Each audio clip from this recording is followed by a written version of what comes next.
Cruz in my enemy list. You know, Mark Cruz, I'm just saying to you, why can't you just stop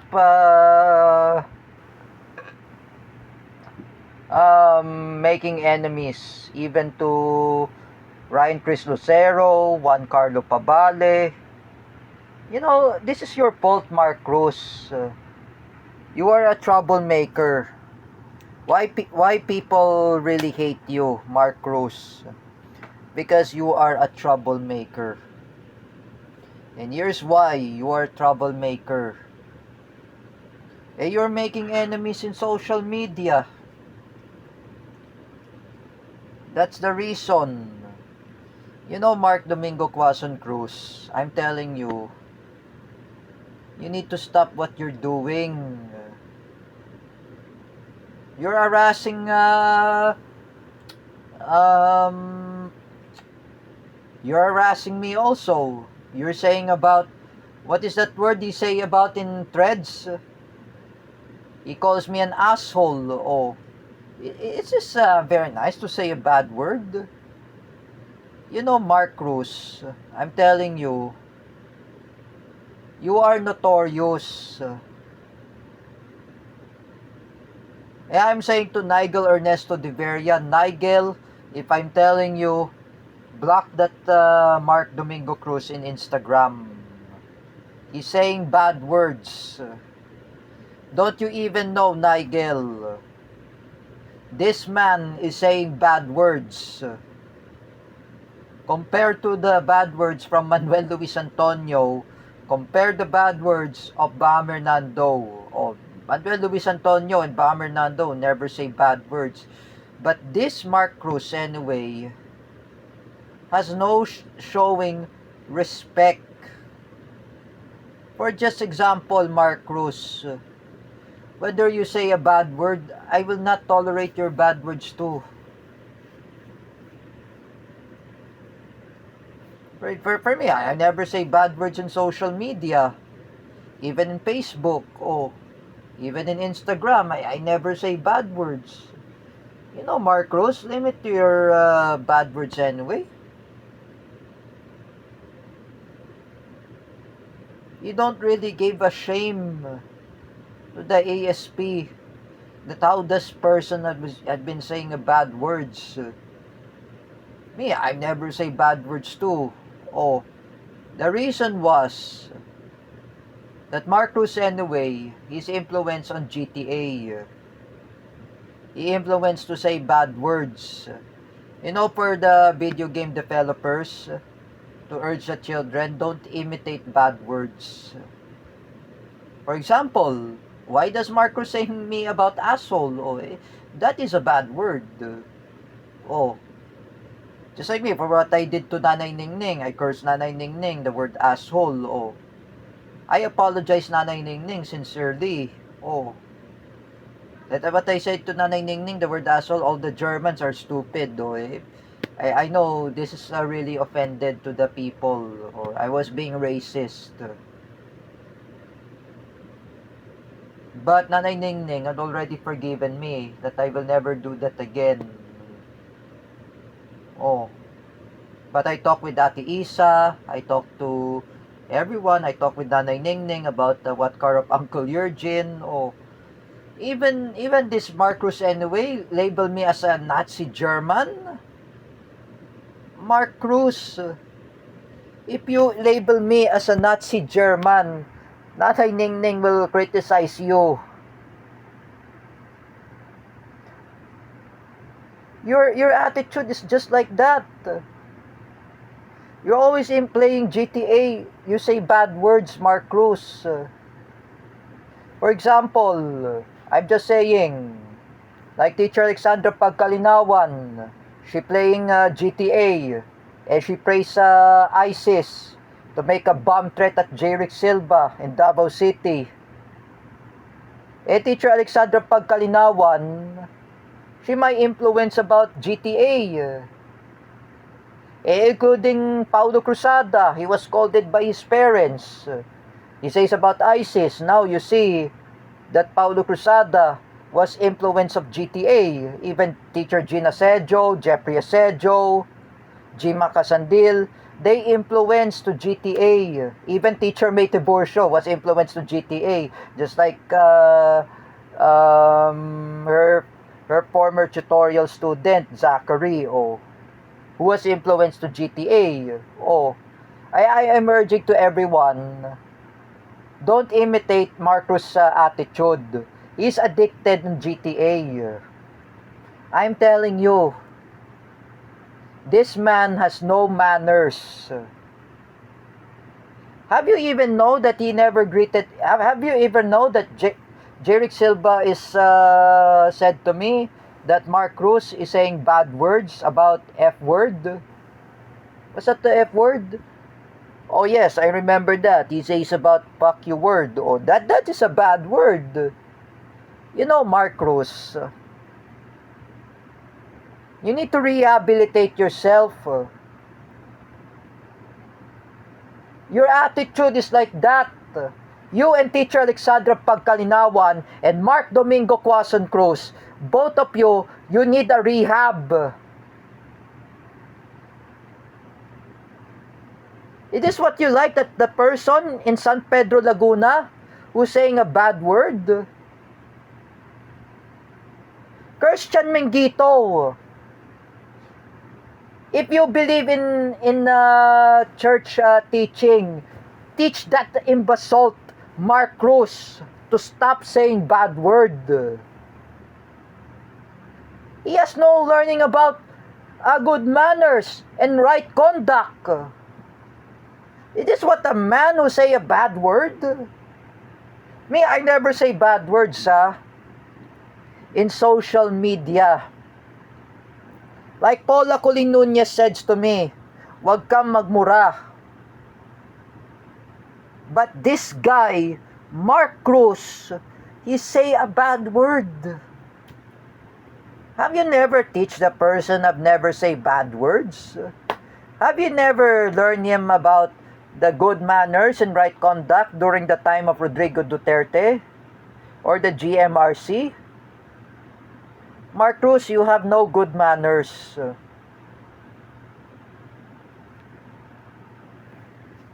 Just like I said to you. That's why I remember last 2019, what I remember, paluin kita, Mark Cruz, sa puwet. That's why I said it. Because you're saying bad words. Like me, I was scolded by Teacher May. That I say a Tagalog word, PI. When I play it in Medal of Honor, Warfighter, sa mga Abu Sayyaf groups, they say about the PI in Tagalog word. What is that? Putang ina words. That's a bad words. What did I did? I did it to Prince Gun. This is all my fault. When Teacher May reprimand me, and when I hurt Teacher May's head, I punch Teacher May's head. When I get beaten her, I beaten her. This is my fault. When I kick out in CDIFI, for what I did to Teacher May, I was kicked out for what I did to her. It's not a fault anyway. I made a fake account of Teacher Vincent or Teacher Gio or even Ate Dina or something or etc. My fault anyway. I hurt Teacher May.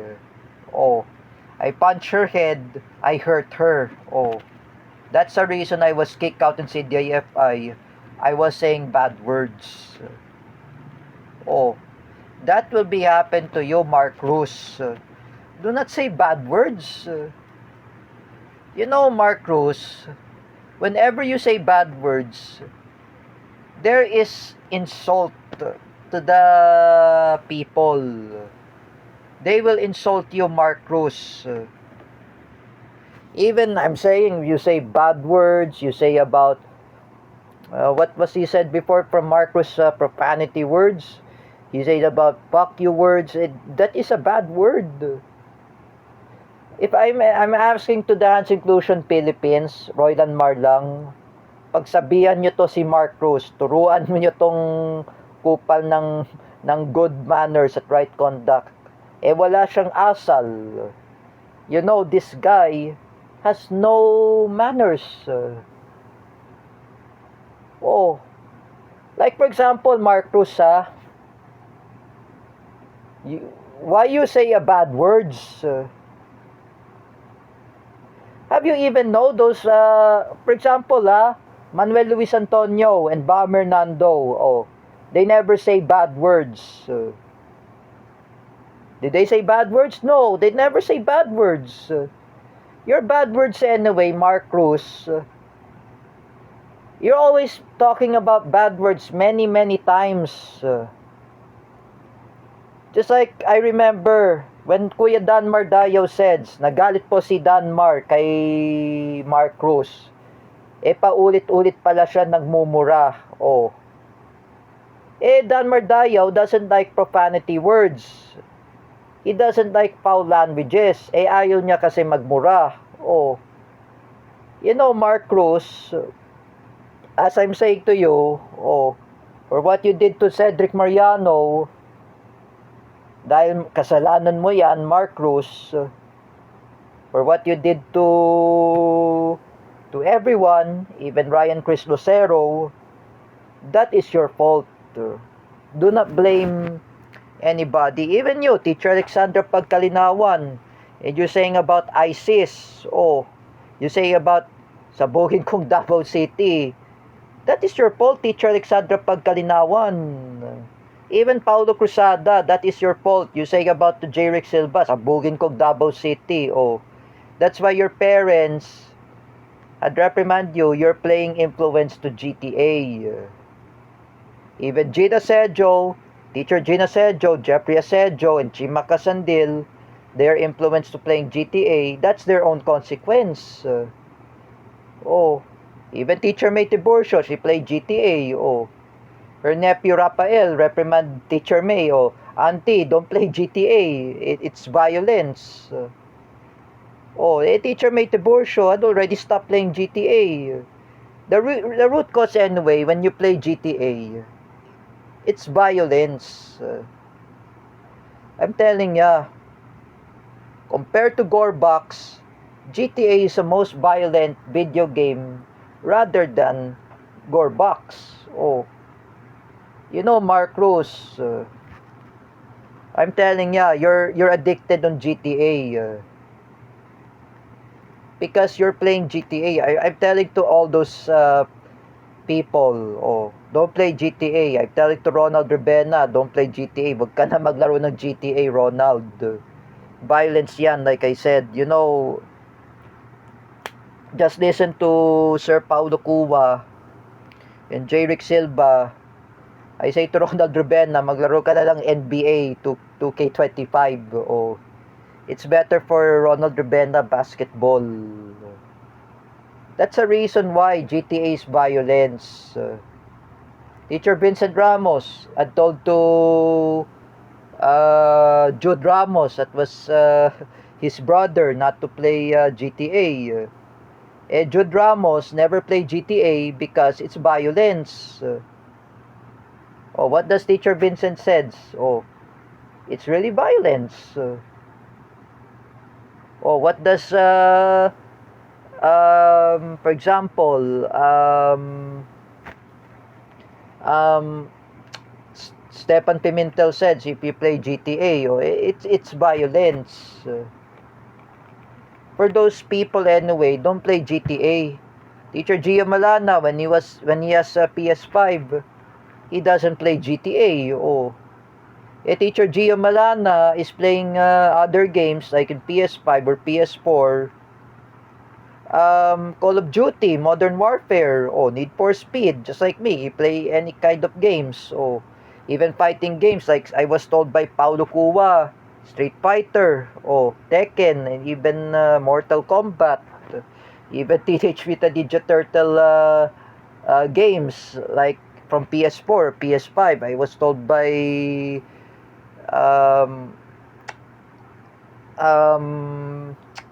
Sir Paulo Cuba, and I'm telling to both of you, Mark Cruz and Teacher Alexandra Pagkalinawan, enough about violence. Because this Mark Cruz anyway, he has no manners. If I were you, Mark Cruz, if you curse me a bad word, I will tell Joel Ferrer, the uncle of David Gill, I'm going to file the cases against Mark Cruz. Here's what he say bad words over at me and death threats. Oh, I will send screenshot and I will print a screenshot that was from the thread in Instagram. I will I will report it to the barangay in San Pedro in Semineville village of Mark Cruz. He will get summoned in barangay just like what happened to me. I got summoned in barangay for what I did to David Gill. That I attacked the church. I made fake account of Larry Chuanico. Oh, this will be happen to you, Mark Cruz. I will file the cases against you that you are being sued of online defamation because you're saying bad words. Because you know online defamation is cyberbullying or cyber libel. That's why you're saying bad words. Because you know Mark Cruz, you're saying bad words and it's not really true. You're threatening me that you make me drown in a drop off in Aurora, just like what happened to Divine Adili and Rene Bartebonia. You forcing me to drown me in the drop off in the beach. What if I try to tell you, Mark Cruz? If I tell Teacher Vincent Ramos to kidnap Mark Cruz in San Pedro Laguna, in Siromilville in village, to bring Mark Cruz in Bolinao. That was a place I've been there during the time of Nanay Ningning and Uncle Eugene. Oh, if I tell to Teacher Vincent, kidnap Mark Cruz in San Pedro Laguna, in Siromilville village, bring him in what is that? Bolinao, and put Mark Cruz in a drop off. He should be drowned. That will be my revenge to you, Mark Cruz. And even I would tell Ate Hana, bring Mark Cruz anyway in the Bataan, in La Jolla Beach Resort. I do favor. I've been there in La Jolla. You see the buffet there in La Jolla. Even cereals there in La Jolla Beach Resort. I'll bring Mark Cruz there and I'll make sure that Mark Domingo Cruz will be drowned in the drop-off. Yeah, he'll be drowned forever. No more Mark Cruz that he say bad words. No more Mark Cruz he says about foul languages. He says about F word. He will be drowned. If I were you, Mark Cruz, wag ka na magmura, like I said. If I were you, you should not say bad words in threads in Instagram, over at me, and then you're saying about bad words, which is not really feel uncomfortable, and you're saying about bad words. You know, Mark Cruz, you should never say bad words. Look at Matty, oh, you remember Matty? The guy? He's older than Clarence Barredo, Matty. Matty, I met him in the dentist, in Dr. Cynthia. He never say bad words. Oh, Matty never say bad words. Just like Baham. Even me, I never say bad words. Oh, look at Escal Penumbra and Teacher Kel, oh, who are in the US. Do they say bad words? No. Teacher Kel never say bad words. Even Escal Penumbra. The only man who say bad words is Mark Domingo Quazon Cruz. He's the guy who say bad words. He say about fuck you. He says about asshole. This man has no manners. If I were you, Mark Cruz, you are an asshole. You are you have no manners. If you call me that, those words again, if you say about bad words, yeah, I will print it at all the evidence that what you're saying are bad words.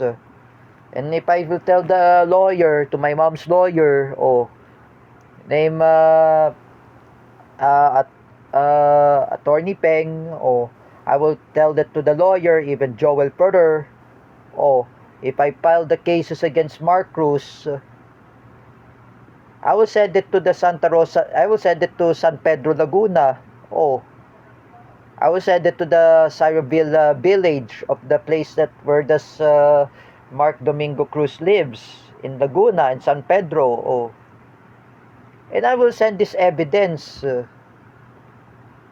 If Mark Cruz got summoned from his parents, that will be happen in barangay.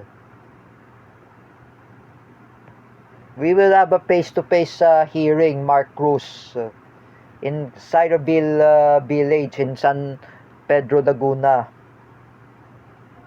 If you once again, if you curse everyone, if you're cursing me a bad word, there is a certificate of file action.